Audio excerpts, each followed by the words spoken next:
Hello，大家好，我是拜伦。你希望你的人生怎样发展呢？未来难以预料，我们可以也只能做好现在的决策，尽力去接近理想中的未来。今天来聊聊多米诺效应，或是二阶思维，希望能让我们做出更好的决策。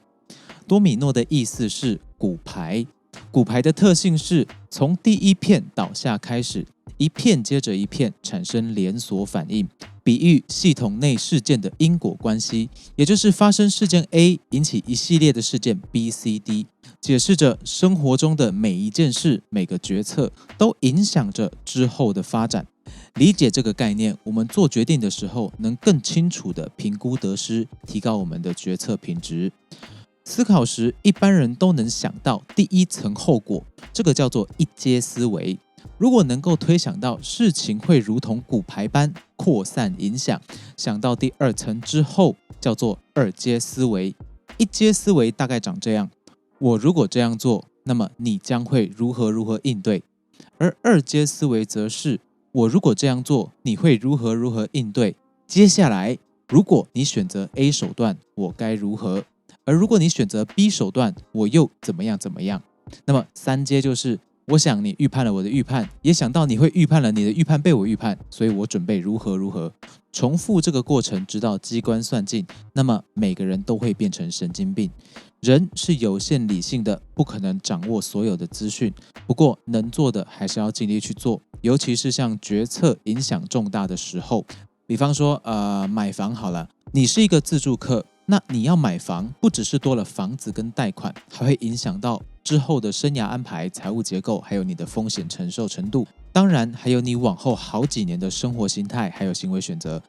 我们需要尽可能的考虑到买房这件事情对未来食衣住行娱乐、生老病死各方面的影响，能够产生什么效益，需要承担什么代价。那这边我们可以利用，比方说像树状图这样的工具来帮助我们做决策。在思考各种可能性事件的时候，除了正常发展，更要尽量思考各种行动的最坏发展。很多人在计划的时候很乐观，只想到好的，一旦出现变故的时候，往往措手不及，最后付出了更大的代价来救火，这样其实有点危险。我们在做重大决策的时候，应该要思考出差错的可能、类型和对策。虽然这样有点累，有点花时间，但是它很值得，希望你可以试试看。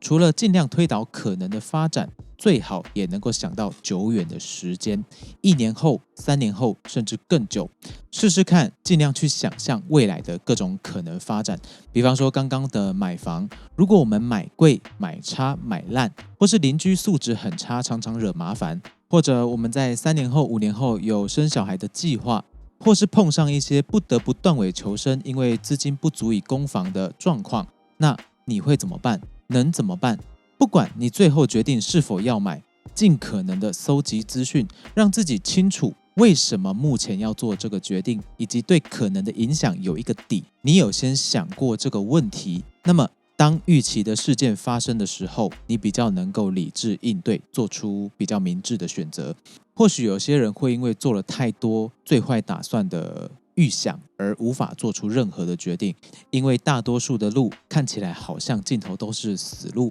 那这个不是我们的目的，我们会想这么多的原因，主要是让自己的心里有准备的状态，知道事情不会只有好的发展，也有可能有坏事会发生。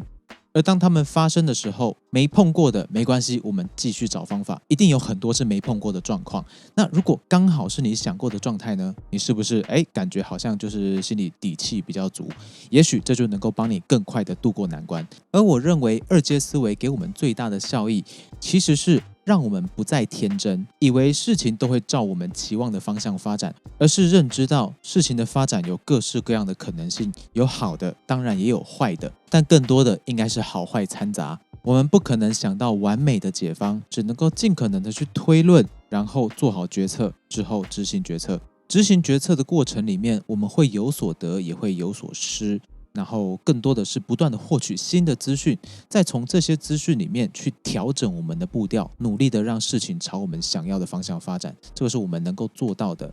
理论上我们可以做到3阶、4阶或更高阶的思维，但不太划算。你可以试着思考一些简单的问题，比方说和另一半讨论晚餐要吃什么，做到第3层所有可能性的推想，你会发现推不完哦，而且最后可能还是吃巷口的卤肉饭。其实能够做到2阶思维已经不容易了，已经比1阶思维强了好几个次方，而且光是2阶思维的推导也很花时间了。所以有一些考虑可以预先做，可以帮我们更快的组织出适合自己的决策。我们要厘清自己最重视的元素跟不能动的元素。什么意思？就是我们要搞清楚自己的价值观。比方说保险跟紧急预备金不能删减，或者是小孩的身心发展资源我们排在最优先。那么有些思考路径走到这里，要考虑的范围就会缩减，自然也就加快了你推导的速度。好，那我们整理一下，当考虑有深远影响的决策时，尽量做到